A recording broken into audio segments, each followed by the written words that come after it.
الحمد للہ رب العالمین والصلاة والسلام علی سید الانبیاء والمرسلین اما بعد فاعوذ باللہ من الشیطان الرجیم بسم اللہ الرحمن الرحیم ان اللہ وملائکتہ یصلون علی النبی یا ایہا الذین آمنوا صلوا علیہ وسلموا تسلیما۔ بندہ پروردگارم امت احمد نبی، دوست دار چار یارم تابع اولاد علی، مذہب حنفیہ دارم ملت حضرت خلیل، خاک پائے غوث اعظم زیر سایہ ہر ولی، صدیق اکس حسن و کمال محمد است، فاروق ذل جاہ و جلال محمد است، عثمان ضیاء شمع جمال محمد است، حیدر بہار باغ خصال محمد است، صلی اللہ تعالی علیہ وسلم۔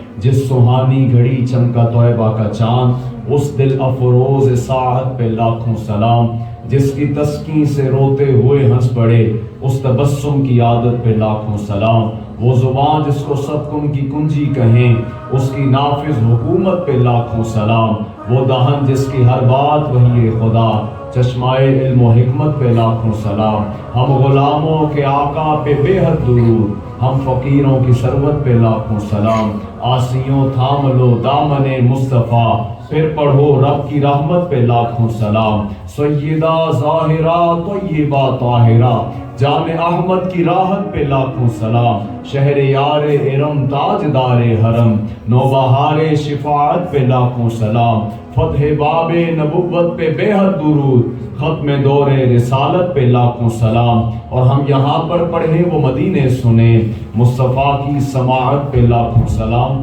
محبت کے ساتھ درود پاک کا نذرانہ پیش کریں۔ الصلاۃ والسلام علیک یا سیدی یا رسول اللہ وعلی آلک واصحابک یا سیدی یا حبیب اللہ، الصلاۃ والسلام علیک یا سیدی یا رحمۃ للعالمین وعلى آلك وأصحابك يا سيدي يا خاتم النبيين۔ حضرت علی رضی اللہ تعالی عنہ کے حوالہ سے گفتگو ہم نے جاری رکھی تھی، تو آپ کا دور خلافت انشاءاللہ آج ہم ذکر کریں گے۔ تو حضرت علی رضی اللہ تعالی عنہ آپ وہ شخصیت ہیں کہ جن کو اللہ رب العزت نے بڑا علم عطا فرمایا، بڑا حلم عطا فرمایا، بڑی بردباری عطا فرمائی، اور حضرت علی نے ساری زندگی اپنی ذات کے لیے نہ کسی سے جھگڑا کیا ہے، نہ کسی سے شکوہ کیا ہے۔ اگر کسی سے جھگڑا رہا ہے، کسی سے شکوہ رہا ہے، تو اللہ اور اس کے رسول کے لیے رہا ہے۔ ایک جنگ کے اندر ایک شخص کا پیچھا کیا تو بڑی مشکل سے پیچھا کرنے کے بعد وہ شخص آپ کو حاصل ہوا، آپ نے اس کو گرا لیا، اس کے اوپر بیٹھ گئے۔ جب آپ اس کے اوپر بیٹھے نا تو اس نے آپ کے چہرہ انور پہ تھوک دیا، آپ نے فوراً اس کے سینے کے اوپر سے اپنی ٹانگ ہٹائی اور ہٹ گئے۔ اس نے کہا کہ مجھے سمجھ نہیں آئی، اتنا میرا پیچھا کیا اور میں اللہ رسول کا دشمن ہوں، میں آپ کے خلاف جنگ پہ نکلا ہوں، آپ نے اتنا پیچھا کیا، اتنا تعاقب کیا اور بڑی مشکل سے مجھے پکڑا، مجھے لٹا لیا، میرے اوپر بیٹھ گئے، اور اب آ کر جب میں نے آپ کے چہرے پہ تھوک دیا تو آپ نے مجھے چھوڑ دیا۔ ہونا تو یہ چاہیے تھا کہ آپ میری گردن اتار دیتے۔ تو حضرت علی رضی اللہ تعالیٰ عنہ ارشاد فرمانے لگے، آپ فرمانے لگے جب تم میرے مقابل آئے تب میرے پیش نظر اللہ اور اس کے رسول کی رضا تھی، جب تم نے جنگ میں حصہ لیا تب میرے پیش نظر اللہ اور اس کے رسول کی رضا تھی، اور تم اللہ اور اس کے رسول کا دشمن بن کے آئے، اور جب میں نے تمہارا پیچھا کیا تب بھی تم اللہ رسول کے دشمن تھے، اور میری خواہش تھی کہ میں اللہ اور اس کے رسول کے دشمن کو گراؤں اور اس کی گردن اتاروں، لیکن جب میں تمہیں لٹا کے بیٹھا ہوں اور تم نے یہ عمل کیا کہ میرے چہرے پہ تھوک دیا، تو اب مجھے لگا کہ تمہارا اور میرا ذاتی مسئلہ بن گیا ہے، تو میں نے تمہیں چھوڑ دیا۔ تو علی کبھی بھی اپنے ذاتی مسئلے کے لیے جھگڑا نہیں کرتا۔ حضرت علی نے ساری زندگی شکوہ نہیں کیا کسی کا، کسی شخص کا شکوہ نہیں کیا۔ شکوہ ہمیشہ وہ کہا کیا کرتا ہے کہ فلاں نے یہ کر دیا، فلاں نے یہ کر دیا، جس کو اپنے رب سے کوئی مطلب نہیں ہوتا۔ آپ لوگوں کو معاف کرنے والے بنیں، آپ لوگوں کو جو ہے نا یہ جذبہ دینے والے بنیں کہ اللہ رب العزت جو ہے وہ سارا کچھ کرنے والا ہے۔ کوئی ایسا نہیں ہے جو اللہ رب العزت کے علاوہ آپ کا کچھ بگاڑ سکے، یا کوئی ایسا نہیں ہے جو رب کے علاوہ آپ کو کچھ دے سکے۔ نہ تو کوئی کچھ دے سکتا ہے، نہ آپ سے کوئی کچھ چھین سکتا ہے۔ تو حضرت علی کی سیرت کا یہ پہلو آپ نے اور میں نے اپنانا ہے. وہ پہلو یہ ہے کہ اگر اپنی ذات پہ بات آ جائے تو معاف کرنا سنت مصطفیٰ ہے صلی اللہ علیہ وسلم. اگر اپنی ذات پہ بات آئے, میرے حضور نے مکہ شریف کے اندر لوگوں نے ظلم کیا, لوگوں نے آپ کو کیا کچھ نہیں کہا, مکے کے اندر طائف کے لوگوں نے آپ کو کتنا ستایا. میرے حضور کو شیب ابی طالب میں محصور کر دیا گیا, لیکن میرے حضور نے مکے میں جنگ نہیں لڑی. جنگ آ کر لڑی ہے تو مدینے میں لڑی ہے, مدینے میں لڑی ہے, کیونکہ ابھی تبلیغ ہو رہی ہے نا اسلام کی.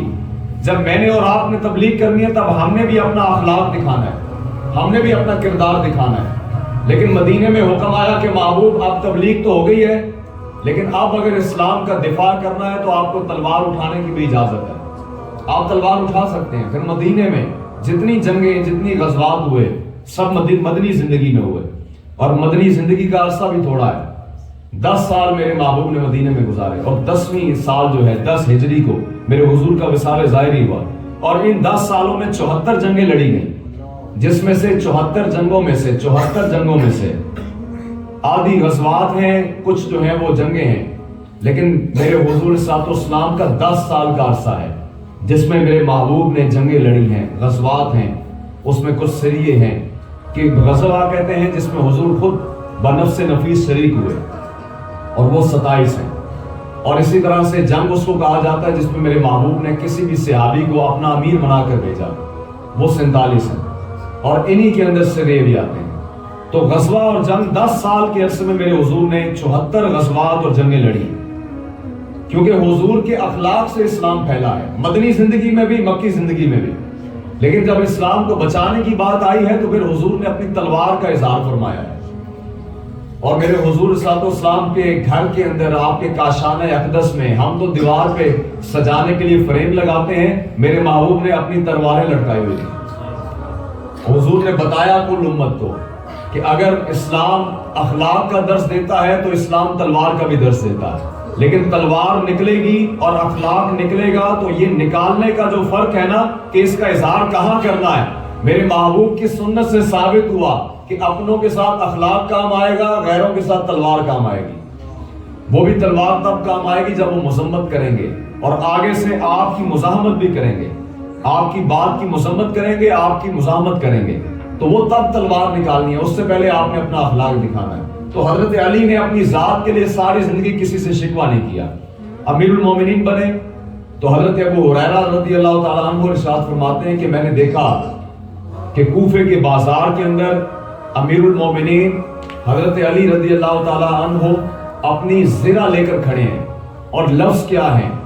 لفظ یہ ہے کہ حضرت علی فرما رہے ہیں, لوگوں یہ وہ زرہ ہے جو علی نے بدر میں استعمال کی ہے, یہ وہ زرہ ہے جو علی نے احد میں استعمال کی ہے, یہی زرہ ہے جو علی نے حضور کے ساتھ رہ کر خیبر میں استعمال کی ہے, یہی زرہ ہے علی نے حضور کے ساتھ رہ کے ہر جنگ میں استعمال کی ہے. لیکن اب نا مسئلہ یہ آ گیا ہے کہ میں یہ زرہ بیچ اس وجہ سے رہا ہوں, کون ہے جو اچھے داموں میں میری زرہ خرید لے گا؟ امیر المومنین حضرت علی رضی اللہ تعالیٰ عنہ ارشاد فرما رہے ہیں, اعلان ہو رہا ہے کوفے کے بازار میں, کون ہے جو اچھے داموں میں علی کی زرہ خریدے گا؟ اور کوالٹی بتائی جا رہی ہے کہ یہ زرہ صرف علی کی نہیں ہے, یہ زرہ اس علی کی ہے جس نے بدر میں شرکت کی ہے, یہ زرہ ان کی ہے جنہوں نے احد میں شرکت کی ہے, یہ زرہ ان کی ہے جنہوں نے خیبر میں شرکت کی ہے. تو لوگوں میں یہ زرہ بیچنا چاہتا ہوں. تو حضرت ابو ہریرہ فرماتے ہیں یہ الفاظ سن کے نا میرے پیروں کے تلے سے زمین نکل گئی, اور میری آنکھوں میں آنسو آ گئے کہ یہ کہنے والی ذات کون ہے جو زرہ بیچ رہے ہیں, کیوں بیچ رہے ہیں, آخری جملہ کیا تھا؟ حضرت علی نے ارشاد فرمایا, لوگوں یہ خرید لو. اگر علی کے پاس تہبند خریدنے کے اور پیسے ہوتے تو کبھی زرہ نہ بیچتا. امیر المومنین ہے, امیر المومنین ہے, اگر تہبند خریدنے کے زرہ کے علاوہ پیسے ہوتے علی کبھی اپنی زرہ نہ بیچتا. آج میں اپنا حال دیکھوں, آپ اپنا حال دیکھیں. ہمارے پاس دنیا کی کون سی سہولت ہے جو میسر نہیں ہے؟ لباس سے لے کر خوراک تک, خوراک سے لے کر آرام اور آسائش تک. اور میں تو کہتا ہوں اسلام نے ہمیں عیاشی والا بھی سامان دیا ہوا ہے. ایک تو آسائش ہوتی ہے نا جو جس سے آپ کی ضرورت پوری ہو, ایک ہوتی ہے جس کو آپ آسائش سے اوپر رکھتے ہیں, جس کو عرف میں عیاشی کہا جاتا ہے کہ عیش و عشرت کا بھی سامان اسلام نے آپ کو دیا ہے. اسلام 2 وقت کی روٹی کا قائل ہے، اس نے آپ کو 5 وقت کی دی ہوئی ہے. 2 آپ کی آسائش میں سے ہے، 3 آپ کی عیش و عشرت میں سے ہے. اسلام تو اس چیز کا قائل ہے کہ آپ نے لباس رکھنا ہے نا، لباس کا مقصد ہے کہ صاف ہونا چاہیے، جسم کو ڈھکنے کے لیے ہونا چاہیے. لیکن اسلام نے آپ کو عیش و عشرت والا لباس بھی دیا ہے. اسلام نے ہمیں سب کچھ دیا ہے، لیکن ہمارا کردار دیکھنے والا ہے. آج دنیا اگر ہمارے اوپر ہنس رہی ہے تو اس کا سب سے بڑا المیہ وہ کیا بنا ہے؟ وہ ہمارا یہ شکوہ بنا ہے کہ ہم نے لوگوں سے شکوے شروع کر دیے. لوگوں سے شکوے ہمیشہ وہ شخص کرتا ہے جس کو اپنے رب سے امید نہیں ہوتی. حضرت علی کو کوئی کمی تھی؟ حضرت علی رضی اللہ تعالیٰ عنہ مسجد نبوی میں تشریف فرما تھے تو جناب صدیق اکبر آئے، آ کے مسکرائے. حضرت علی کو دیکھا نا، مسکرائے. تو جب حضرت علی کو دیکھ کے جناب صدیق اکبر مسکرائے نا، تو حضرت علی نے پوچھا کہ صدیق مسکرا کیوں رہے ہیں؟ آپ کیوں مسکرا رہے ہیں؟ تو حضرت صدیق اکبر نے فرمایا کہ علی، میں نے حضور سے سنا تھا کہ علی جنت کی ٹکٹیں تقسیم کرے گا، جنت کی ضمانت تقسیم کرے گا، میں اس لیے مسکرا کے دیکھ رہا ہوں، جنت کی ضمانت دے گا. حضرت علی پھر مسکرائے اور فرمایا کہ آپ نے تو اتنی بات سنی ہے نا کہ میرے محبوب نے فرمایا کہ میں جنت کی ضمانتیں تقسیم کروں گا، لیکن میں نے حضور سے یہ سنا ہے کہ علی جنت کی ضمانت اس کو دینا جو صدیق سے محبت کرنے والا ہے. امیر المومنین ہیں اور زرہ بیچ رہے ہیں کوفے کے بازار میں، اور مقام کیا ہے کہ جنت کی ٹکٹیں بانٹیں گے. اور آپ حسن و حسین کے والد ہیں، آپ میرے محبوب کے داماد ہیں، میرے حضور کے بھائی ہیں، لیکن اپنی زرہ بیچ رہے ہیں. صرف اس وجہ سے بیچ رہے ہیں کہ تہ بند خریدنے کے پیسے نہیں ہیں. آج میں نے اور آپ نے اسلام کو کیا دیا ہے؟ ہمارے پاس سارا کچھ ہے، لیکن ہم نے اسلام کو کچھ نہیں دیا. اسلام ہماری جھولی میں ہے، اسلام ہمارے پاس موجود ہے، لیکن ابھی تک اسلام میرے کردار میں نہیں آیا، ابھی تک اسلام میری زبان میں نہیں آیا، ابھی تک اسلام میرے اخلاق میں نہیں آیا، ابھی تک اسلام جو ہے وہ میرے گھر بار میں نہیں آیا، میری دکان پہ نہیں آیا، میرے کاروبار میں نہیں آیا. ابھی بھی اسلام جو ہے وہ لوگوں کے ساتھ برتاؤ کرنے کے اندر نہیں آیا. اسلام ابھی صرف میری جھولی میں آیا ہے، میں نے اس کو اپنایا تو ہے، لیکن ابھی میں نے اسلام کے مطابق اپنی زندگی کو ڈھالا نہیں ہے. حضرت علی نے کوفے کے بازار میں یہ بات کی، اور حضرت علی کا دور خلافت وہ کسی سے مخفی نہیں کہ آپ نے اپنے دور کے اندر بڑی بڑی فتوحات کی، اور آپ نے اپنے دور میں انصاف کو قائم کیا اور لوگوں کے لیے آسانیاں پیدا کی. اور جو پچھلے اصحاب کی سنت تھی، میرے محبوب کی بھی سنت تھی اور خلفائے راشدین کی سنت تھی. جناب صدیق اکبر نے جو راستہ قائم کیا، حضرت فاروق اعظم نے راستہ قائم کیا، جناب عثمان غنی نے جو راستہ قائم کیا، اس پہ حضرت علی بھی چلے. اور آپ نے چل کر دنیا کو بتایا کہ راستہ وہی ہے جو رسول کائنات کا راستہ ہے، اور کوئی راستہ کسی کا بنایا ہوا نہیں ہے. حضور کا بنایا ہوا راستہ کامیابی کی ضمانت ہے. حضرت علی فہم و فراست کے مالک تھے. آپ کے پاس یمن سے ایک شخص نے اپنے غلام اور اپنے بیٹے کو بھیجا حضرت علی کی بارگاہ میں. تو درمیان میں راستے کے اندر وہ غلام کی اور وہ جو بیٹا تھا، جو آقا کا بیٹا تھا، وہ بھی آقا تھا، ان دونوں کی آپس میں لڑائی ہو گئی، جھگڑا ہو گیا.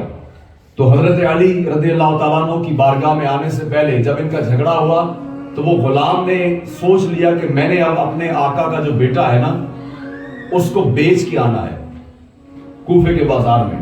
تو وہ کیسے بکے گا؟ وہ ایسے بکے گا کہ میں جا کر دعویٰ کروں کہ میں آقا ہوں اور یہ جو بیٹا ہے یہ غلام ہے. اس نے جا کے حضرت علی کی بارگاہ میں کہہ دیا. غلام کہنے لگا میں آقا ہوں، وہ بیٹا کہنے لگا کہ میں آقا ہوں. غلام کہنے لگا یہ جھوٹ بولتا ہے، یہ کسی آقا کا بیٹا نہیں، آقا تو میں ہوں، یہ میرا غلام ہے، میں اس کو بیچنا چاہتا ہوں. تو اب آپ فیصلہ کریں کہ کون ٹھیک بات کر رہا ہے. میں آقا ہوں، میں اس کو بیچ سکتا ہوں نا، میرے پاس اختیار ہے. تو حضرت علی نے فرمایا پہلے یہ فیصلہ کرتے ہیں کہ تم میں سے آقا کون ہے اور غلام کون ہے. آپ نے حکم دیا، آپ نے خادم کو کہا کہ ایسا کرو، یہ جو دیوار ہے نا کمرے کی، اس میں 2 سوراخ نکالو، 2 سوراخ بناؤ. اس نے 2 سوراخ بنا دیے جو آر پار نظر آنے لگے. آپ نے دونوں کو حکم دیا کہ اب ایسا کرو، اپنے اپنے سروں کو اس کے اندر رکھو. غلام کو بھی کہا، آقا کو بھی کہا. اب جو غلام تھا وہ دعوے دار تھا کہ میں آقا ہوں، کہا کہ دونوں سر اس کے اندر رکھو. جب دونوں نے سر اس کے اندر رکھے تو حضرت علی نے خادم کو حکم دیا کہ رسول کائنات کی تلوار لے کے آؤ.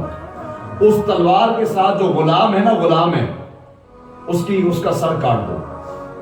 اب وہ جو حقیقت میں غلام تھا اس کے اندر سے آواز آئی، اندر سے اس نے فوراً سر اپنا سراغ سے باہر کر لیا.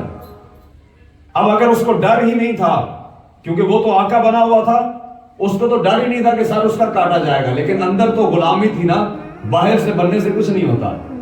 اگر اندر ہی اس کے غلامی تھی تو اس نے وہ جب سنا نا کہ یہ کہہ رہے ہیں غلام کا سر اتار دو، سراغ سے سر باہر کر لیا۔ آپ نے فوراً فرمایا کہ میں نے تو پہلے کہا تھا کہ تم غلام ہو، اور وہ دیکھو تمہارا آقا جس نے ابھی بھی اپنا سر سراغ میں رکھا ہوا ہے، اس کو فکر نہیں ہے نا، کیونکہ حکم تو ہوا ہے کہ خادم کا حکم ہوا ہے کہ غلام کا کاٹنا ہے، تو اس کو کوئی فکر نہیں ہے۔ تو تمہیں شرم نہیں آتی؟ تم علی کی بارگاہ میں آ کے جھوٹ بولتے ہو۔ علی کی بارگاہ میں، یہ تو وہ بارگاہ ہے جو دلوں کی نیتیں بھی جان لیتے ہیں۔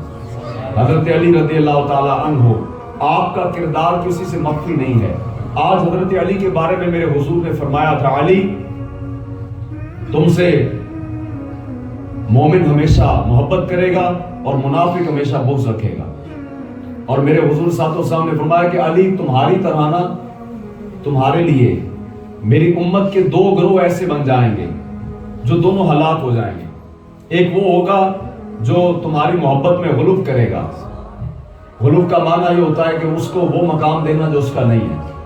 تو حضرت علی کو کچھ نے نعوذ باللہ ایسا کہنا شروع کر دیا جو حضرت علی کا مقام نہیں ہے۔ حضرت علی کی شان بتانے کے لیے جائز چیزیں بہت ساری ہیں، آپ جائز طریقوں سے بات کریں۔ تو سرکار نے فرمایا ایک گروہ وہ ہوگا جو تمہاری شان حد سے زیادہ بتا دے گا، اور فرمایا دوسرا گروہ وہ بھی ہلاک ہو جائے گا جو تمہاری شان سے گھٹا دے گا۔ جو گھٹا کے بات کرے گا وہ بھی ہلاک ہو جائے گا، جو بڑھا کے بات کرے گا وہ بھی ہلاک ہو جائے گا۔ الحمدللہ ہم اہل سنت و جماعت، حضور کی امت، ہم حضرت علی رضی اللہ تعالیٰ عنہ کے بارے میں وہ عقیدہ رکھتے ہیں جو جناب صدیق اکبر کا تھا۔ ہم حضرت علی کے بارے میں وہ عقیدہ رکھتے ہیں جو صحاب رسول کا تھا۔ ہم حضرت علی کے بارے میں وہ عقیدہ رکھتے ہیں جو میرے مصطفیٰ کا فرمان تھا۔ میرے حضور صلی اللہ علیہ وسلم نے جب مواخات کا رشتہ قائم کیا تو حضرت علی کھڑے ہیں۔ حضور آپ نے سب کو سب کا بھائی بنایا، مدینے میں مہاجر کو انصار کا بھائی بنایا، لیکن محبوب مجھے کسی کا بھائی نہیں بنایا۔ تو حضور ماجرا کیا ہے؟ تو میرے محبوب فرمانے لگے، علی یہاں بھی اور وہاں بھی، زمین پر بھی اور اگلے جہاں بھی تم میرے بھائی ہو۔ لیکن فرق کیا ہے؟ فرق یہ ہے علی، فرق یہ ہے کہ تمہاری اور مثال اور میری مثال موسیٰ اور ہارون والی ہے۔ جس طرح موسیٰ اور ہارون بھائی تھے نا، اسی طرح میں اور تم بھائی ہیں۔ لیکن یاد رکھو ہمارے میں فرق کیا ہے؟ فرق یہ ہے کہ جناب موسیٰ کے بعد حضرت ہارون نبی تھے، لیکن میرے بعد تم نبی نہیں بن سکتے کیونکہ میں آخری نبی ہوں۔ تو حضرت علی کی شان بتانے کے لیے جائز چیزیں بہت ہیں، ہمیں کوئی ضرورت نہیں ہے کہ ہم غلط چیزیں بتا کے شان بتاتے پھریں۔ میرے حضور صلی اللہ علیہ وسلم کے بارے میں امام احمد رضا خان فاضل بریلی کے ایک خلیفہ نے لکھا کہ حضور صلی اللہ علیہ وسلم جب معراج سے تشریف لائے نا تو سرکار ایک جبہ لے کر آئے۔ وہ جبے کی برکت یہ تھی کہ حضور صلی اللہ علیہ وسلم نے جنت کے خزانوں میں سے وہ ایک جبہ دیکھا تو اللہ کی بارگاہ میں میرے محبوب نے عرض کی کہ مالک اجازت ہو تو جبہ لے جاؤں۔ تو مالک نے فرمایا کہ حبیب آپ نے جس چیز کو دیکھ لیا ہے آپ کی ہے، آپ لے جا سکتے ہیں، لیکن مجھے یہ معلوم ہے کہ آپ لے جا کر خود استعمال نہیں کریں گے، کسی کو عطا کر دیں گے، کسی کو عطا کر دیں گے، کیونکہ ہم تو مالک ہیں نا، تو ہم تو جانتے ہیں کہ آپ کی شان کیا ہے، تو آپ کسی کو دے دیں گے۔ لیکن حبیب آپ نے اس کو دینا ہے جو اللہ کے راز سے واقف ہو، اللہ کے رازوں سے جو واقف، آپ نے اس کو دینا ہے۔ تو حضور صلی اللہ علیہ وسلم نے مسجد نبوی شریف میں وہ جبے کے بارے میں جناب صدیق اکبر کو کہا کہ صدیق اگر میں تمہیں یہ جبہ عطا کر دوں، کیونکہ رب نے فرمایا ہے یہ اس کو دینا ہے جو اللہ کے رازوں سے واقف ہے، اگر میں تمہیں یہ جبہ دے دوں تم کیا کرو گے؟ تو جناب صدیق اکبر فرمانے لگے، حضور اگر مجھے یہ کرم ہو جائے نا، جبہ مجھے مل جائے تو میں روئے زمین پر سچائی کو عام کر دوں گا، کیونکہ محبوب جبہ آپ کا ہے تو با اختیار بن جاؤں گا نا۔ آپ جب جبہ دیں گے صرف جبہ نہیں ہوگا، وہ کرم ہی کرم ہوگا، وہ رحمت ہوگی، میں پوری زمین پہ سچائی عام کر دوں گا۔ سرکار نے فرمایا تمہاری بات بڑی اچھی ہے لیکن ابھی بھی یہ اللہ کے رازوں میں سے نہیں ہے، اللہ کے راز میں سے نہیں، ابھی بھی اس راز تک نہیں پہنچے۔ جناب فاروق اعظم سے کہا، فاروق اگر تمہیں دے دوں کیا کرو گے؟ حضور اگر مجھے مل جائے تو میں روئے زمین پہ عدل قائم کروں گا، میں انصاف کا بول بالا کروں گا، میں انصاف قائم کروں گا۔ فاروق بات بڑی اچھی ہے، یہ بھی آپ کی صفت ہے، لیکن ابھی بھی اللہ کے اس راز تک نہیں پہنچے۔ عثمان غنی سے کہا کہ عثمان اگر یہ میں تمہیں دے دوں، اگر تمہیں جبہ دے دوں تم کیا کرو گے؟ جناب عثمان غنی رضی اللہ تعالیٰ عنہ فرمانے لگے، حضور آپ کا جبہ مل جائے نا تو کرم ہو جائے گا. محبوب میں روئے زمین پہ چلنے والے ہر ایک انسان کو حیا کا پیکر بنا دوں گا. اختیار ہوگا نا, حیا کا پیکر بنا دوں گا. فرمایا یہ بھی بات بڑی اچھی ہے لیکن ابھی راز نہیں پورا ہوا. راز نہیں, حضرت علی کو بلایا. علی اگر یہ جبہ میں تمہیں دے دوں تم کیا کرو گے؟ تو حضرت علی فرمانے لگے حضور اگر کرم فرما دینا جبہ مجھے دے دیں تو میں یہ کام کروں گا کہ میں اللہ رب العزت کی مخلوق کی پردہ پوشی کروں گا. میرے محبوب فرمانے لگے علی, جناب صدیق نے کہا کہ سچ ہو جائے گا, میں سچائی عام کر دوں گا. فاروق نے کہا کہ میں انصاف عام کر دوں گا. عثمان غنی نے کہا میں حیا عام کر دوں گا. وہ ساری باتیں ٹھیک تھیں لیکن جو بات تم نے کی ہے وہ اللہ کے رازوں میں سے ایک راز ہے. یہ جبہ تمہیں عطا کیا جائے گا. لوگوں کی پردہ پوشی کرنا حضرت علی کی سنت ہے. جناب علی کا درس سننے والے حضرت علی رضی اللہ تعالیٰ عنہ کی یہ سنت ہے, یہ طریقہ ہے کہ لوگوں کی پردہ پوشی کرنی ہے. میرے پاس بڑوں کے راز ہیں, میرے پاس بہت ساروں کے راز ہیں, میرے پاس بہت ساروں کی باتیں ہیں. آپ کے پاس بہت ساروں کی گفتگو ہے, بہت ساروں کی باتیں ہیں. ان کو سنبھال کے رکھنا یہ میرے محبوب کی بھی سنت ہے اور آپ کے صحابہ کی بھی سنت ہے. ہم ہر بندے کو یہ کہہ کے بتا دیتے ہیں. ہم کہتے ہیں یار یہ راز کی بات ہے, کسی کو نہ بتانا, کیونکہ بتانے والے نے کہا تھا کہ کسی کو نہ بتانا. تو ہم وہ ایسے کر کے نا وہ پورے محلے کو بتا دیتے ہیں کہ یار میں تمہیں بتا رہا ہوں, تم آگے کسی کو نہ بتانا. کیونکہ مجھے جس نے بتائی تھی اس نے یہ کہا تھا کہ یار سن تو لو لیکن آگے کسی کو نہ بتانا. ہم وہ اگلے بندے کی جو اس نے ہم پہ اعتماد کیا, ہم وہ اعتماد توڑ کے اگلے پہ کر لیتے ہیں. وہ آگے والا تیسرے پہ, تیسرے والا چوتھے پہ کرے گا. آخر میں وہ بندہ جس کا راز ہے وہ ذلیل ہو جائے گا. پردہ پوشی کرنا اللہ کی صفت ہے. کیا یہ پردہ پوشی نہیں ہے کہ حضرت موسیٰ علیہ السلام کی قوم جو تھی وہ نافرمان تھی. وہ قوم اگر ایک گناہ کرتی تھی سو وہ دروازے پہ لکھ دیا جاتا تھا کہ اس نے رات کو یہ گناہ کیا. اگر وہ کوئی گناہ کرتے تھے دروازوں پہ لکھا, بعضوں کے ماتھوں پہ لکھا جاتا تھا کہ انہوں نے یہ گناہ کیا. آج حضور کی امت کون سا ایسا گناہ ہے جو نہیں کر رہی؟ آج ہمارے ماتھوں پہ اور چہروں پہ اور دروازوں پہ نہیں لکھا جاتا تو یہ اللہ کا فضل ہے, مالک نے پردہ پوشی کی ہوئی ہے. اور وہ صدقہ ہے میرے حضور کا کہ حضور کی وجہ سے پردہ پوشی کیا. تو ہمیں بھی پردہ پوش بننا ہے. ہم بھی کوئی ایسا کام کریں نا کہ بڑا لوگ اعتماد کر کے, بہت اعتماد کر کے لوگ آپ کے ساتھ وہ بات کرتے ہیں جو وہ اگر کوئی آپ کو کہے نا کہ میں تمہیں راز بتا رہا ہوں تو وہ ایسا نہیں ہے کہ وہ آپ کے علاوہ کسی کو بتا نہیں سکتا. وہ سب کو بتا سکتا ہے. اس کے پاس زبان ہے, لوگوں کے پاس کان ہے, وہ کہہ سکتا ہے, لوگ سن سکتے ہیں. لیکن بات کیا ہے کہ اس نے آپ پہ اعتماد کیا ہے. تو آپ اگر اس کا اعتماد توڑیں گے تو سب سے پہلے اس کا دل دکھے گا. تو کسی کا راز کبھی فاش نہیں کرنا, کبھی کسی کا راز اگر وہ جائز بات ہے کبھی فاش. یہ بھی امانت میں خیانت ہے اور امانت میں خیانت میرے حضور کو پسند نہیں ہے. امانت کی حفاظت کرنا میرے محبوب کی سنت ہے اور اس حفاظت پہ آپ نے حضرت علی کو چھوڑا تھا. اس لیے یاد رکھیں, لوگوں کے راز سنبھال کے رکھیں. لیکن یہ بھی ایک بات ہے کہ وہ راز سنبھالنے والا ظرف ساروں کا نہیں ہوتا. وہ اگر آپ کسی چھوٹے برتن میں زیادہ چیز ڈال دیں تو وہ سنبھالی نہیں جاتی. انسان کے دماغ کی بھی ایسے مثال ہے.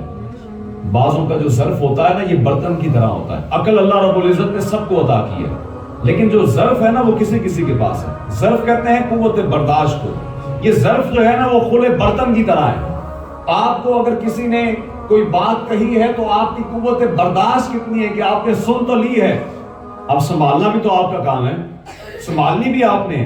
لیکن ہمارے اندر آج قوت برداشت نہیں ہے. ہم لوگوں کی پردہ پوشی نہیں کرتے, لوگوں کے عیب تلاش کرتے ہیں, عیب بتاتے ہیں, راز بتاتے ہیں, جبکہ ہمیں کوئی فائدہ نہیں ہے اس سے. ہمیں کوئی فائدہ نہیں ہے. وہ غیبت میں بھی آتا ہے, وہ کبھی چگلی بھی بن جاتا ہے. صرف غیبت اس صورت میں جائز ہے کہ کسی ایسے بندے کی جائے کہ جس کے شر سے لوگوں کو بچانا ہو. اگر میں کسی ظالم کو ظالم کہوں تو اس ظالم کی غیبت نہیں ہے. اگر میں کسی بندے کو میں کسی کے شر سے بچانا چاہتا ہوں تو میں اس کی غیبت پیٹھ پیچھے کر سکتا ہوں, وہ غیبت نہیں ہوگی. اور ایک اور صورت میں یہ چیز جائز ہے کہ اگر میں کسی بندے کی اصلاح کرنا چاہتا ہوں اور میں کسی ایسے کو وہ بات بتا دوں کہ ہو سکتا ہے اس کی اصلاح ہو جائے تو وہ بھی بات جائز ہے کہ میں پیٹھ پیچھے بات کر سکتا ہوں. ورنہ پیٹھ پیچھے بات کرنا, میرے حضور نے فرمایا کہ جب میں معراج پر گیا تو میں نے دیکھا کہ کچھ لوگ ہیں وہ مردار کا گوشت کھا رہے ہیں. تو میں نے جبریل سے پوچھا جبریل کون لوگ ہیں؟ تو حضرت جبریل عرض کرنے لگے حضور یہ وہ لوگ ہیں جو اپنے بھائی کا گوشت کھایا کرتے تھے، حضور اپنے بھائی کی غیبت کیا کرتے تھے، اپنے بھائی کی غیبت کیا کرتے تھے۔ غیبت صرف ان دو صورتوں میں غیبت نہیں ہوتی کہ اگر کسی کو کسی کے شر سے بچانا ہو یا کسی باپ کو اپنے بیٹے کی شکایت لگائی ہے تو وہ غیبت نہیں ہے۔ اس طرح کی اگر کوئی صورت حال ہو تو جائز ہے، ورنہ پردہ پوشی کرنی ہے انشاءاللہ۔ آپ جب تک آپ حیات ہیں لوگوں کے لیے یہ ظرف پیدا کریں کہ انشاءاللہ آپ لوگوں کے عیبوں پہ بھی پردہ ڈالیں گے اور لوگوں کی کہی ہوئی باتوں پہ بھی پردہ رکھیں گے، کیونکہ یہ اللہ رب العزت کی صفت بھی ہے، میرے محبوب کی سنت بھی ہے۔ اور ہم جس مسند پہ بیٹھے ہیں نا، جو علماء ہوتے ہیں اور جو اس مسند کے نشین ہوتے ہیں، اس پہ بیٹھنے والے ہوتے ہیں، بعض دفعہ لوگ ہم سے وہ باتیں بھی کر دیتے ہیں جو شاید وہ کبھی اپنے باپ سے بھی نہیں کرتے۔ اعتماد ہوتا ہے، تو اگر ہم ان کا اعتماد توڑ دیں تو وہ پھر جا کر کس سے کریں گے؟ تو اس لیے یہ چیزیں اپنے اندر ذرا پیدا کریں کہ حضرت علی رضی اللہ تعالیٰ عنہ آپ کی ذات بابرکت، کہ آپ کو اللہ رب العزت نے یہ صفت عطا فرمائے کہ آپ لوگوں کا پردہ رکھنے والے تھے۔ اب حضرت علی کے بارے میں آج کچھ اس طرح کا ماحول پایا جاتا ہے کہ جہاں حضرت علی کی بات ہوتی ہے وہاں لوگ کہتے ہیں کہ حضرت امیر معاویہ کی بات نہیں کرنی، جہاں حضرت امیر معاویہ کی بات ہوتی ہے وہاں لوگ کہہ دیتے ہیں حضرت علی کی بات نہیں کرنی۔ اور یہ بڑا ہی ایک مسکنسپشن ہماری عوام کے اندر پایا جاتا ہے۔ تو پہلے تو آپ یہ یاد رکھیں کہ حضرت علی رضی اللہ تعالیٰ عنہ آپ چوتھے خلیفہ راشد ہیں۔ حضرت علی مدینے کے اندر آپ نے جب خلافت قائم فرمائی، بعد میں آپ نے اپنا دارالحکومت کوفے میں بنا لیا۔ اس سے پہلے حضرت علی سے پہلے، میں صرف مسئلہ سمجھانے کے لیے، ورنہ اس طرح کی گفتگو عوام الناس میں کرنے کے ہم قائل نہیں ہیں، صرف مسئلہ اور عقیدہ سمجھانے کے لیے، کہ حضرت علی سے پہلے حضرت امیر معاویہ شام کے گورنر تھے۔ حضرت فاروق اعظم کے دور میں حضرت امیر معاویہ ملک شام کے گورنر بنے۔ حضرت عثمان غنی کے دور میں بھی حضرت امیر معاویہ کو آپ نے ملک شام کا گورنر بنا کے رکھا، اور حضرت امیر معاویہ نے حضرت عثمان غنی کی شہادت کے بعد ابھی بھی آپ گورنر ہیں شام کے۔ لوگوں نے یہ سوچ لیا کہ شاید حضرت امیر معاویہ نے اٹھ کر حضرت علی کے دور میں نئی حکومت بنا لی تھی، ایسا کچھ نہیں تھا۔ حضرت امیر معاویہ نے 43 سال حکومت کی ہے، 43 سال۔ پہلے دمشق کے گورنر رہے، پھر شام کے گورنر رہے، پھر شام کے گورنر آپ جب تھے تو آپ نے کئی فتوحات کی ہیں، آپ نے اسلام کے لیے بڑا کام کیا ہے، آپ کاتب وحی ہیں، آپ نے 25 سال کی عمر میں اسلام قبول کیا۔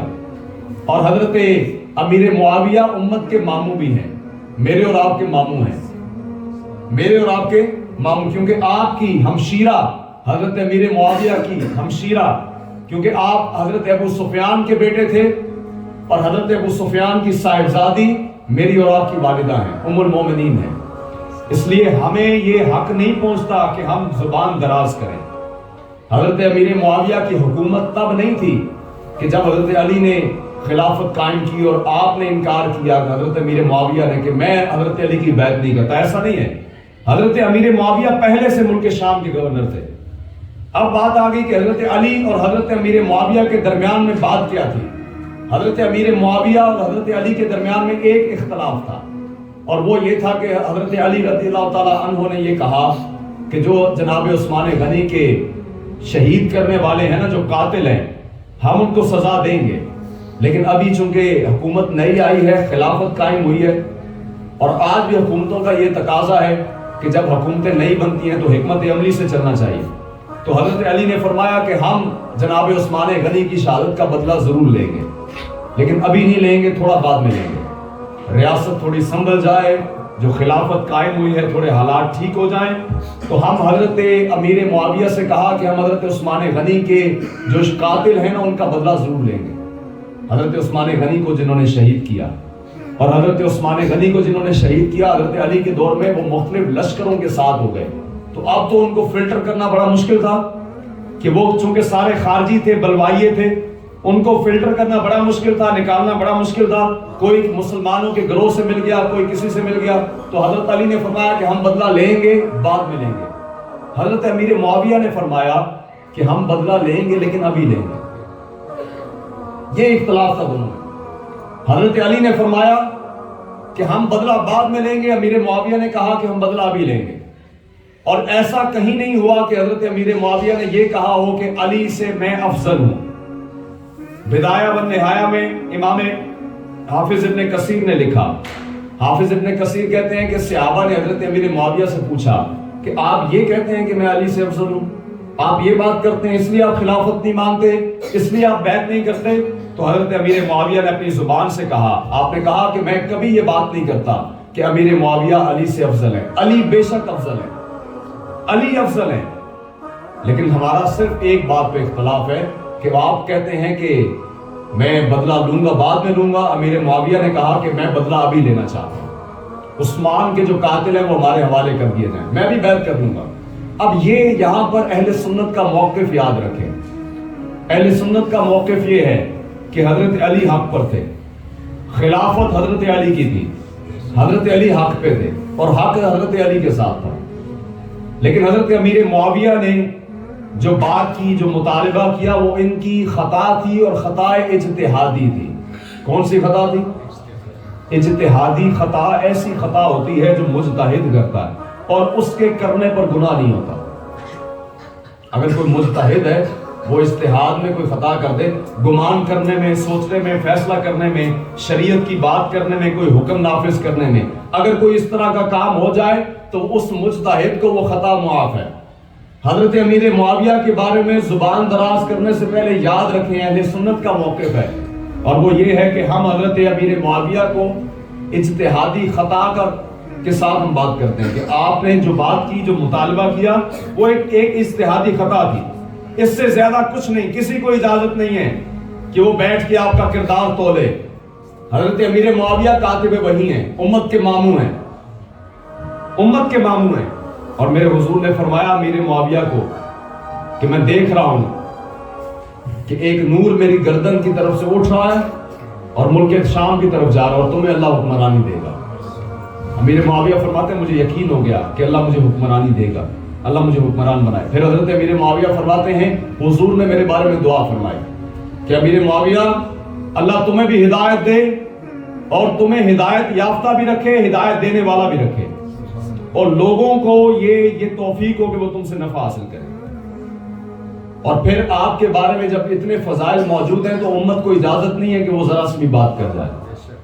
بس یہ مسئلہ سمجھانے کے لیے تھا کہ حضرت علی کی خلافت حق پہ تھی اور حضرت امیر معاویہ کی اجتہادی خطا تھی، اس سے زیادہ کچھ نہیں ہے۔ اور حضرت امیر معاویہ کے دور میں جو دو جنگیں ہوئی، جنگ جمل اور جنگ صفین ہوئی، ان دونوں جنگوں کے اندر چونکہ مسلمان آمنے سامنے آئے تو وہ بھی ان صحابہ کا آپس کا معاملہ تھا، وہ بھی اسی سارے پس منظر میں تھا جو میں نے آپ کو بات کی ہے، لیکن ہمیں اجازت نہیں ہے، ہمیں حکم کس چیز کا کہ ہم کفر لگا لیں، ہم زبان پہ تالا لگا لیں، کیونکہ حضرت علی اور حضرت امیر معاویہ کا مسئلہ بیان کرنا ضرورت دین نہیں ہے، ضرورت دین نہیں ہے، مجھ سے اس کا سوال نہیں ہوگا۔ ہاں جب میں بحث کرنے لگ جاؤں گا پھر سوال لازمی ہوگا، پھر ہو سکتا ہے میں اپنے ایمان سے بھی خارج ہو جاؤں۔ آج لوگ چھوٹی چھوٹی زبانیں اور چھوٹے چھوٹے قد لے کے 4 کتابیں پڑھ کے لوگ بیٹھ جاتے ہیں اور یہ کہنا شروع کر دیتے ہیں، کوئی کہتا ہے حضرت علی کے بارے میں یہ بات ہے، حضرت امیر معاویہ کے بارے میں، کوئی حضرت علی کو ڈھال بنا کے امیر معاویہ کو گالی نکالتا ہے اور کوئی حضرت امیر معاویہ کو ڈھال بنا کے حضرت علی کو برا کہتا ہے۔ ہم کسی ایسے کے ساتھ نہیں ہیں، ہمارا موقف یہ ہے کہ ہر صحابی حضور کا جنتی ہے، حضور کا ہر صحابی جنتی ہے، ہم بالکل اس سے 1 انچ بھی آگے پیچھے ہونے کے روادار نہیں ہیں۔ اور صحابہ کا تو مزاج وہ ہے کہ جن کے بارے میں قرآن نے فرمایا کہ اللہ ان سے راضی ہے، یہ رب سے راضی ہے۔ اب میں کچھ ہوتا ہوں، میری کوئی اوقات ہے کہ میں بیٹھ کے بات کروں؟ اس لیے ہمارے بارے میں یہ موقف اپنا یاد رکھیں کہ امت کا، جمہور کا موقف یہ ہے کہ حضرت امیر معاویہ اور حضرت علی کے درمیان میں جو مسئلہ تھا اس پہ ہمیں حکم ہے بطور مسلمان، ہم نے کفر لگا دینا ہے زبان کو، ہم زبان کو تالا لگا دیں۔ اور حضرت امام حسن نے حضرت علی رضی اللہ تعالی عنہ کی شہادت کے بعد حضرت امیر معاویہ سے جا کے صلح کی ہے، اور میرے حضور نے فرمایا امام حسن کو دیکھ کے یہ میرا بیٹا وہ بیٹا ہے کہ جو امت کے 2 بڑی جماعتوں کے اندر صلح کرائے گا انشاءاللہ۔ اور حضرت امام حسن نے صلح کی ہے حضرت امیر معاویہ سے، اور پھر آپ کو خلیفہ، آپ نے تسلیم کیا, آپ کی حکومت کو تسلیم کیا. حضرت امام حسن نے تو جب جن سے نواسہ رسول راضی ہیں تو ہم ہوتے کون ہیں بات کرنے والے؟ چھوٹا منہ اور بڑی بات ہے. اس لیے ہماری کوئی ایسی حیثیت نہیں ہے کہ ہم ان ہستیوں کے بارے میں باتیں کرتے رہیں. جس کو زیادہ شوق ہے علمی گفتگو کرنے کا, آپ اس سے بحث کبھی نہ کریں, کیونکہ ایسا بندہ جو صحابہ سے آگے بڑھ کے آپ سے بحث کر رہا ہے تو اس میں پھر عقل ہی نہیں ہے. جس کو یہ سمجھ نہیں آ رہی کہ صحابہ کون ہے اور ہم کون ہیں, ہماری ذات کیا ہے اور صحابہ کی ذات کیا ہے. وہ صحابی جنہوں نے ابھی اسلام قبول کیا اور حضور کے ساتھ جنگ میں شریک ہو گئے, ایک نماز بھی نہیں پڑھی اور اس جنگ میں شہید ہو گئے. ہم کل امت مل کر بھی اگر نیکی کریں تو ان صحابی کی گرد راہ کو بھی نہیں پہنچ سکتے. کدھر امت رہ رہی ہے؟ ہمیں اس لیے اعتدال کے ساتھ چلنا ہے. اہل سنت و جماعت نام ہی اس وجہ سے ہے کہ ہم حضور کی سنت کے بھی تابع ہیں اور حضور کے صحابہ کے جماعت کے بھی تابع ہیں, اور ہم سواد اعظم ہیں. ہم حضور کے صحابہ کے بھی نوکر ہیں, حضور کے اہل بیت کے بھی نوکر ہیں. حضرت علی رضی اللہ تعالیٰ عنہ کے بارے میں آپ چونکہ میرے محبوب کے بارے میں اہل بیت سرکار نے فرمایا کہ میرے صحابہ اور میرے اہل بیت کا رشتہ کچھ اس طرح سے ہے کہ میرے جو اہل بیت ہیں وہ کشتی کی مانند ہیں اور جو میرے صحابہ ہیں وہ ستاروں کی مانند ہیں. تو کشتی ستاروں کے بغیر رستہ معلوم نہیں کر سکتی. تو یہ اہل بیت کا ذرا لفظ یاد رکھیں. اہل بیت کہتے ہیں گھر والوں کو. اب حضور کے گھر میں آتا کون کون ہے یہ بھی تو ذرا یاد رکھنا ہے نا. حضور کے گھر میں ایک روایت یہ ہے کہ بنو ہاشم جتنے بھی ہاشمی ہیں, حضور کے قبیلے سے جن کا تعلق ہے, جتنے بھی ہاشمی ہیں, ہاشمی وہ سارے اہل بیت میں آتے ہیں. حضور بھی ہاشمی ہیں, حضرت علی بھی ہاشمی ہیں, اور جتنے ہاشمی ہیں حضور کے خاندان کے جن کو زکوٰۃ نہیں لگتی, جن پہ زکوٰۃ منع ہے, جن کو آپ زکوٰۃ نہیں دے سکتے, وہ سارے اہل بیت میں سے ہیں. ان کی تکریم بالکل اسی طرح کرنی ہے جیسے حضور کا ادب کرنا ہے. ہمیں بالکل اجازت نہیں ہے کسی کی بے ادبی کرنے کی. اور ایک اور روایت سے یہ ہے کہ میرے محبوب نے اپنی چادر انور میں حضرت علی کو لیا اور سیدہ خاتون جنت کو لیا اور اپنے دونوں نواسوں کو لیا, شہزادوں کو لیا, اور میرے سرکار نے اللہ کی بارگاہ میں فرمایا مالک یہ میرے گھر والے ہیں. تو ان سے بھی جو نسل چلے وہ بھی اہل بیت ہیں. اس لیے اہل بیت کا بھی دامن تھام کے رکھنا ہے اور صحابہ کا بھی دامن ہے تھام کے رکھنا ہے. اور ہمارا جمہور عقیدہ کیا ہے کہ حضور کا ہر صحابی جنتی ہے, حضور کا ہر صحابی. اور بالکل یہ کہیں بھی کام نہ دھرے. سوشل میڈیا کا دور ہے, لوگ طرح طرح کی باتیں کر دیتے ہیں کہ ہم بیٹھے ہیں حضرت علی کا موازنہ کرنے, ہم بیٹھے ہیں حضرت امیر معاویہ کا موازنہ کرنے. آپ کی اوقات ہے, آپ کی کیا ہے کہ آپ بیٹھے ہیں؟ کیا حیثیت کیا ہے آپ کی کہ آپ بیٹھ گئے؟ آپ آج بیٹھ گئے ہیں, پیچھے امت پاگل کی ساری. امام حسن نے سلو کی ہے تو آپ کون ہوتے ہیں یہ باتیں کرنے والے؟ اس لیے انسان کو ہمیشہ پہلے اپنے کردار میں دیکھنا چاہیے اور پھر آگے بات کرنی چاہیے. اور یہ یاد رکھیں حضور صلی اللہ علیہ وسلم کے سارے صحابہ ایک دوسرے سے بڑھ کے ہیں, اور ہم افضل الخلق بعد الرسول اور انبیاء جناب صدیق اکبر کو مانتے ہیں, لیکن ہم حضرت علی کی افضلیت کے قائل ہیں, منکر نہیں ہیں. میرے حضور نے, کوئی بندہ آیا اس نے آ کر شکایت کر دی کہ حضرت علی نے نا ہمارے ساتھ انصاف نہیں کیا, بڑی سختی کا معاملہ کیا. کوئی جنگ میں حضرت علی گئے ہوں گے اور کسی جنگ میں حضرت علی سپہ سالار ہوں گے یا کوئی معاملہ ہوگا, وہ شکایت لے کے حضور کے پاس آ گئے. حضور آپ کے صحابی جو علی ہیں نا انہوں نے ہمارے ساتھ سختی کی ہے, انہوں نے سختی کے ساتھ پیش آئے ہیں. میرے محبوب جلال میں آ گیا, آپ نے فرمایا جانتے ہو کیا بات کر رہے ہو, علی مجھ سے ہے, میں علی سے ہوں. علی کیسے سختی کر سکتے ہیں؟ اگر سختی کی ہوگی تو کوئی اللہ رسول کا معاملہ ہوگا, اگر کوئی کی ہوگی تو اللہ رسول کا معاملہ ہوگا تو کی ہوگی. علی اپنی جانب کوئی بات بڑھا کے نہیں کرتے. اس لیے ہم حضرت علی کے بھی نوکر ہیں, آپ کے صحابہ حضور کے جتنے بھی ہیں ہم سب کے نوکر ہیں. اللہ پاک ہمیں ہمیشہ ان کی غلامی میں رکھے, ایمان کے ساتھ ہمیں موت نصیب فرمائے, اسلام کے دامن کے ساتھ ہمیں زندگی نصیب فرمائے, اور انشاءاللہ تعالی اللہ پاک ہمارے حال پہ رحم فرمائے اور ہمارے حق میں بہتر فرمائے. اور آج بھی ہم دعا گو ہیں کہ حضرت علی جیسا کوئی حکمران امت کو نصیب ہو جائے. آپ نے امام حسن کو 4 نصیحتیں کی تھیں. آپ نے فرمایا تھا بیٹا ہمیشہ احمق شخص سے بچ کے رہنا. حضرت علی نے نصیحت فرمائی امام حسن کو, فرمایا احمق بے وقوف سے بچ کے رہنا, کیونکہ وہ اپنی طرف سے تمہارا نفع سوچے گا لیکن کر نقصان دے گا. فرمایا جھوٹے سے بچ کے رہنا, کہ وہ قریب کی منزل دور دکھا دے گا، دور کی منزل قریب کر دے گا. جھوٹے بندے سے بچ کے رہنا. اور فرمایا جو بخیل ہے اس سے بچ کے رہنا، تمہیں اس چیز سے بھی محروم کر دے گا جو تمہیں چاہیے. اور فرمایا جو فاجر ہے نا، فاجر ہے، اس سے بھی بچ کے رہنا، جو سرکش ہے اس سے بچ کے رہنا، وہ تھوڑے کے عوض تمہیں بیچ دے گا. تو اللہ پاک ہمیں بھی یہ توفیق عطا فرمائے کہ ہم بے وقوفوں سے دور رہیں، ہم جھوٹوں سے دور رہیں، ہم جو بخیل لوگ ہیں ان سے دور رہیں، اور ہم جتنے بھی فاجر ہیں ان سے دور رہیں. اللہ پاک ہمیں عمل کی توفیق عطا فرمائے. وما علینا الا البلاغ المبین.